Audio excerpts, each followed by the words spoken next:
गति 100 शब्द प्रति मिनट। डिक्टेशन शुरू होने में समय शेष है 5 second. Ready, start.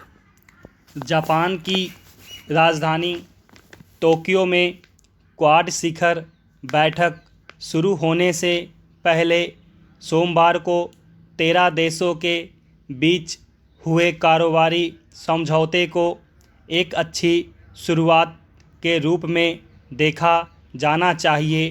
IPEF Indo Pacific economic framework के रूप में शुरू की गई इस पहल को इस क्षेत्र में चीन की बढ़ती आक्रामकता पर अंकुश लगाने की एक कोशिश के रूप में भी देखा जा रहा है।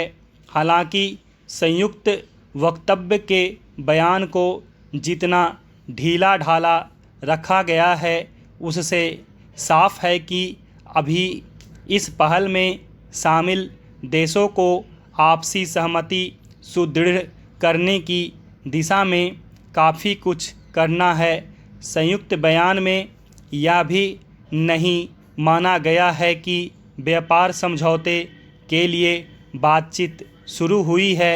इसे भविष्य की समझौता वार्ताओं की दिशा में सामूहिक चर्चा की शुरुआत के रूप में पेश किया गया है। इस हिचक के कारणों का संकेत व्हाइट हाउस के ओर से जारी की गई फैक्ट शीट में मिलता है, जिसमें साफ साफ बताया गया है कि अमेरिका इस पहल को कौन सी दिशा देना चाहता है। इसमें डिजिटल इकोनॉमी के संदर्भ में क्रॉस बॉर्डर डेटा फ्लो और डेटा लोकलाइजेशन से जुड़े हाई स्टैंडर्ड्स तथा लेबर और इन्वायरमेंट संबंधी हाई स्टैंडर्ड की बात की गई है। अन्य देशों की बात तो दूर रही, भारत की भी इस संबंध में बड़ी स्पष्ट राय काफ़ी पहले से रही है। वह किसी भी फ्री ट्रेड एग्रीमेंट में इस तरह के स्टैंडर्ड के प्रावधान जोड़ने के सख्त खिलाफ रहा है। साफ है कि इस समझौते के लिए सहमति बनाने की राह आसान नहीं रहने वाली।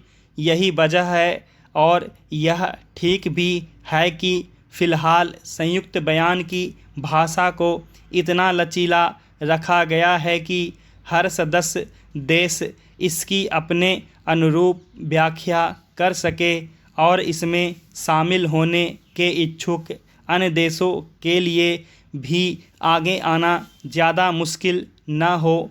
इस बिंदु पर फ्री ट्रेड के खिलाफ पूर्व राष्ट्रपति डोनाल्ड ट्रंप के आक्रामक रुख को ध्यान में रखे तो यह बात भी समझी जा सकती है कि बाइडेन प्रशासन के लिए उससे उपजे घरेलू राजनीतिक दबाव से मुक्त होना आसान नहीं होगा।